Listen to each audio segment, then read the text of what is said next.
दोस्तों, हम सब एक सोशल एनिमल हैं। हमारी ज़िंदगी एक दूसरे के बगैर मुमकिन नहीं है।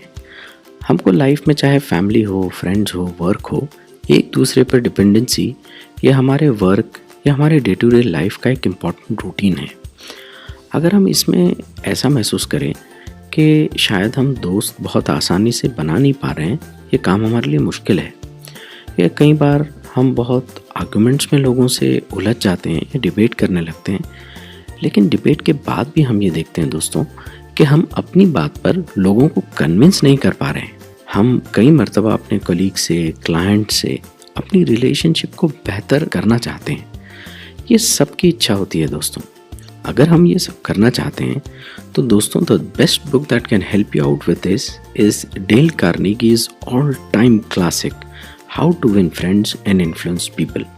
इसमें डेल कार्नेगी ने बहुत सारे सोशल लाइफ से रिलेटेड इम्पॉर्टेंट टिप्स बताए हैं जिनको यूज़ करके आप अपनी इन डिफ़िकल्टीज़ को ओवरकम कर सकते हैं। सबसे पहली चीज़ जो डेल कार्नेगी बताते हैं वो है डोंट क्रिटिसाइज़ पीपल। वो कहते हैं कि क्रिटिसाइज़ लोगों को करना ये बहुत आसान होता है, लेकिन ये हमको डिज़ायर्ड रिज़ल्ट नहीं देता है। वो एग्जाम्पल देते हैं पायलट बॉब हूवर की।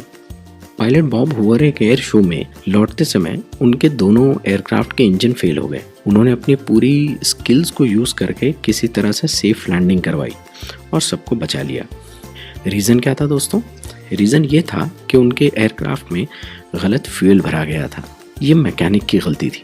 जैसे ही उन्होंने मैकेनिक को देखा, वो मैकेनिक अपनी इस गलती पर बहुत शर्मिंदा था, बहुत रो रहा था। उन्होंने ये देखकर वो मैकेनिक को क्रिटिसाइज़ नहीं किया, बल्कि उन्होंने ये कहा कि मैं अपना प्लेन दोबारा से उसी मैकेनिक को सर्विस करने दूंगा, और उन्होंने ऐसा ही किया दोस्तों। उसके बाद उस पायलट ने इस तरह की कोई गलती नहीं की। इससे हमको एक बेसिक बात समझ में आती है दोस्तों, people are driven by emotions not reason. और क्रिटिसाइज़ करने से उनके बिहेवियर को चेंज करने में मदद नहीं मिल सकती। It hurts their ego. Benjamin Franklin history की एक बहुत बड़ी पर्सनालिटी है। बेंजामिन फ्रैंकलिन कहते हैं कि उनकी सक्सेस का राज ये है कि वो किसी के बारे में बुरा नहीं कहते। अब्राहम लिंकन की एक बहुत बुरी आदत थी दोस्तों, वो ये थी कि वो पब्लिकली अपने ओपोनेंट्स को क्रिटिसाइज़ करते। एक दिन ये हुआ कि वो क्रिटिसाइज़ करने में इतने आगे निकल गए कि उन्होंने एक को बहुत ऑफेंड कर दिया, और उसने फिर ये किया कि उनको एक डिबेट में चैलेंज किया। किसी तरह लास्ट मोमेंट पर वो डिबेट कैंसिल हुई, लेकिन अब्राहम लिंकन ने अपना सबक सीख लिया। इसके बाद अपनी आने वाली पूरी लाइफ में अब्राहम लिंकन ने पब्लिकली कभी भी किसी को क्रिटिसाइज़ नहीं किया। दोस्तों याद रखिए, criticising someone is easy, but it takes character to understand and forgive others for their mistakes and shortcomings. अगर हम ये टिप्स सीख लें तो हमारे बहुत सारे काम आसान हो जाते हैं। दूसरी टिप जो ऑथर शेयर करते हैं वो ये कहते हैं कि लोगों को फ्रीक्वेंटली अप्रिशिएट करना सीखना चाहिए। अगर हम ये चाहते हैं कि लोग हमको पसंद करें, हमको फेवर करें, तो हमको भी चाहिए कि उनको फ्रीक्वेंटली अप्रिशिएट करें और उनको इम्पॉर्टेंट फील करवाएं। ये इंसानों का सबसे स्ट्रॉन्ग इमोशन होता है दोस्तों कि कोई उन्हें अप्रिशिएट करे। ये ज़रूर याद रखिए कि it should be sincere and honest. ऐसे नहीं लगना चाहिए कि आप उसकी बटर पॉलिश या मस्का लगा रहे हैं। Follow the golden rule, treat others as you would like others to treat you. अगली बार अगर आप कोई भी टायर्ड, बोर्ड, अनसेटिस्फाइड दोस्त को या कॉलीग को या एम्प्लॉय को मिलें तो उसको अप्रिशिएट ज़रूर करिए दोस्तों।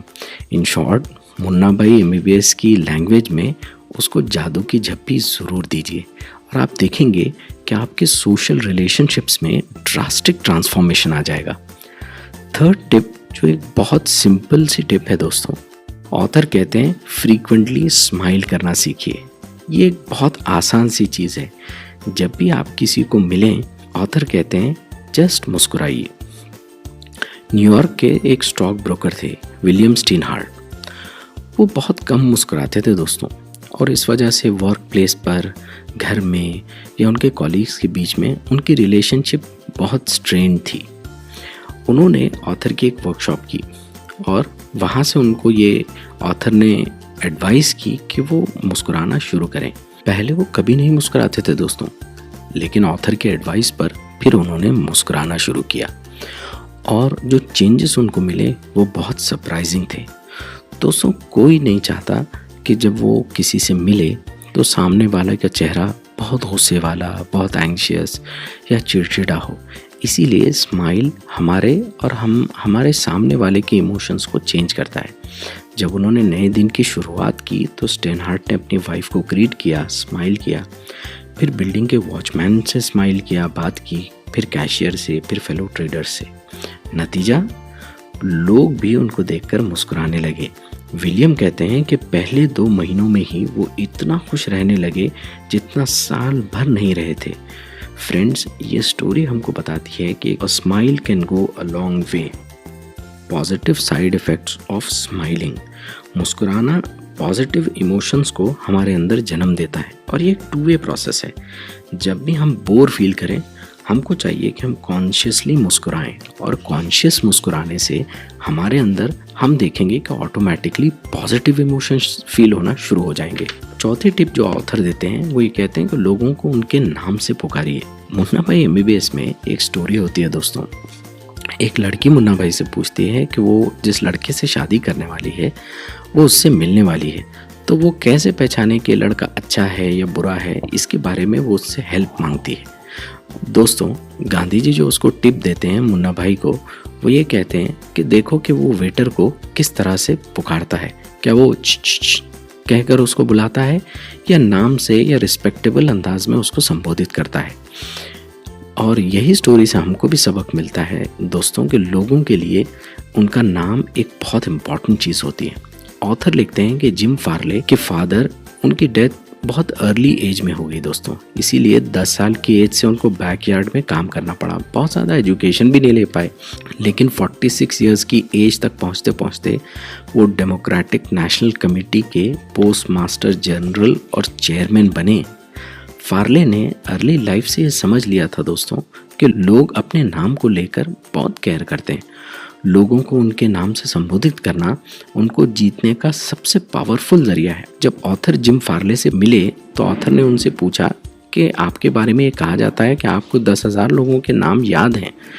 तो फार्ले ने उनको करेक्ट किया और कहा कि नहीं, 10,000 नहीं, मुझे 50,000 याद हैं। इसके बाद ऑथर ने भी उनसे सीख ली, और ना सिर्फ ऑथर ने नाम याद रखे बल्कि ऑथर टिप देते हैं कि आप लोगों के इम्पोर्टेंट लाइफ इवेंट्स, बर्थडेज, ये सारी चीज़ें अगर आप याद रखें तो आप देखेंगे कि लोगों को आप स्पेशल कितना फील करवाते हैं और लोग आपसे कितनी मोहब्बत करने लगेंगे। 5th टिप जो ऑथर देते हैं वो है बी अ गुड लिसनर। कई बार दोस्तों ऐसा होता है कि लोगों को सुनने से ज़्यादा हम लोगों को अपनी बात सुनाना पसंद करते हैं। हम बोलते चले जाते हैं और ये बहुत ज़्यादा किसी अच्छे कॉन्वर्सेशन को हिट नहीं कर पाती। ऑथर एक बार एक डिनर पार्टी में गए। वहाँ पर उनकी एक मुलाकात एक बॉटनिस्ट से हुई। वो लाइफ में कभी भी किसी बॉटनिस्ट से नहीं मिले थे। बॉटनिस्ट अपनी बॉटनी की इंटरेस्टिंग बातें ऑथर को सुनाते रहे और ऑथर भी कई घंटों तक उनकी बातें सुनते रहे। पार्टी के बाद बॉटनिस्ट ने जो पार्टी के होस्ट थे उनसे कहा कि ऑथर कितने ज़बरदस्त कॉन्वर्सेशनिस्ट हैं। ऑथर ने कुछ स्पेशल नहीं किया था दोस्तों, but he was just a good and interested listener. ये गोल्डन रूल को हमेशा याद रखिए। अगर आप इंटरेस्टिंग होना चाहते हैं तो लोगों को इंटरेस्टिंगली सुनिए। हम सबको अच्छे लिसनर्स पसंद हैं, स्पेशली जब वो अपने आप को एक्सप्रेस करने में एनकरेज करें। लोगों से पूछिए उनके अकम्पलिशमेंट्स के बारे में, उनके स्ट्रगल्स के बारे में, या उन चीज़ों के बारे में जो उनको पसंद हैं या जो उनकी इंटरेस्ट की चीज़ें हैं। आप सरप्राइज़ हो जाएंगे दोस्तों कि लोगों से आप कितने डीप और अच्छे बॉन्ड्स बना लेंगे, चाहे वो प्रोफेशनल लाइफ में हो या पर्सनल लाइफ में हो। नेक्स्ट टिप जो ऑथर देते हैं वो है avoid all arguments, they can't be one. Author एक एग्जाम्पल देते हैं। उनकी क्लास अटेंड करने एक बार एक आदमी आया। उसका नाम पैट्रिक ओहायर था।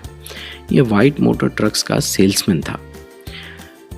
ये अपने कंपनी को लेकर और अपने प्रोडक्ट को लेकर बहुत सेंसिटिव था दोस्तों।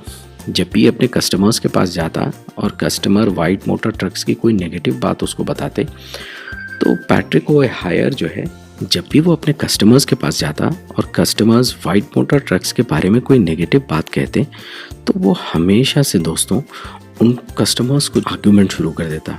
वो अपने कस्टमर्स को ये समझाने की कोशिश करता कि कैसी उनकी ओपिनियन गलत है और कैसे वो अपनी ओपिनियन को चेंज करें। लेकिन पैट्रिक ओहायर ये बात को महसूस कर रहे थे कि वो हमेशा आर्ग्यूमेंट्स तो जीत जाते हैं, लेकिन कस्टमर उनका ट्रक नहीं खरीदते हैं। दोस्तों याद रखिए, arguments only leads to hurting the pride of others, so you lose in spite of winning the argument. हम शायद आर्ग्यूमेंट तो विन कर जाएं, लेकिन हम दोस्तों को या लोगों को खो देते हैं।